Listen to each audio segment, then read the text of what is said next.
तो पंचलाइट जो कहानी है, तो पहले पंचलाइट कहानी वह रेणु जी की फणीश्वर नाथ रेणु द्वारा रचित एक आंचलिक कहानी है।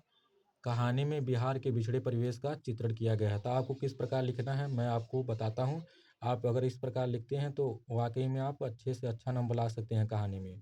तो सबसे पहले आपको प्रश्नोत्तर संख्या डालना है। प्रश्नोत्तर संख्या जितनी होगी उसके बाद लिखना है पंचलाइट, उसके बाद लिखना है पंचलाइट, उसके बाद उनका नाम लिख देना है कि किसने यह लिखा है। उसके बाद आपको लिखना है कहानी का सारांश, उसके बाद लिखना है आपको कहानी का सारांश। उसके बाद आपको हेडिंग लगानी है पेट्रोमैक्स।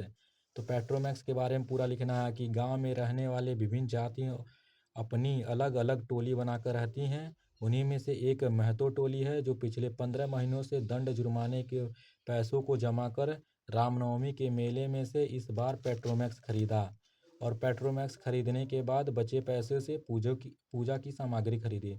और आपको क्या करना है, पेट्रोमैक्स जो है वो अंडरलाइन कर देना है जिससे कि एग्जामिनर के मन में एक अच्छा इमेज बन सके। उसके बाद लिखना है पंचलाइट के जलाने की समस्या। तो आपको लिखना है महतो टोली के सभी जन पंचलाइट के आने से अत्यधिक उत्साहित थे, लेकिन उनके सामने सबसे बड़ी समस्या यह आ गई कि पंचलाइट जलाएगा कौन, क्योंकि उसमें किसी को भी पंचलाइट जलाने नहीं आता था। पंचलाइट के न जलने से पंचों के चेहरे उतर गए। उसके बाद फिर से आपको हेडिंग लगाने हैं कि टोली द्वारा दी गई सजा भुगत रहे गोधन की खोज।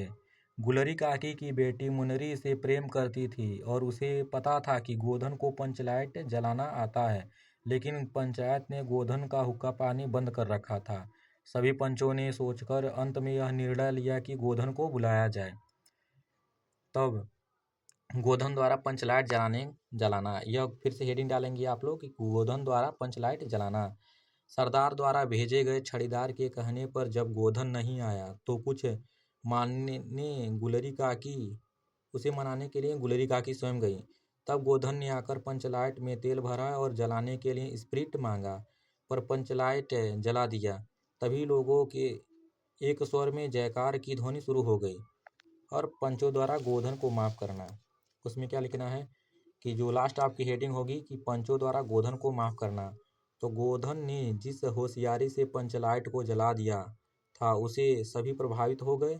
सरदार ने बड़े प्यार से उसे पास बुलाकर कहा, तुमने इज्जत रख ली पंच। तब पंच ने उससे कहा कि तुम्हारा 7 खून माफ, खूब गाओ सलीमा का गाना। और यह क्या होगा कि आपको अंडरलाइन करके लिखना, क्योंकि यह सबसे इम्पोर्टेंट पार्ट है उसका।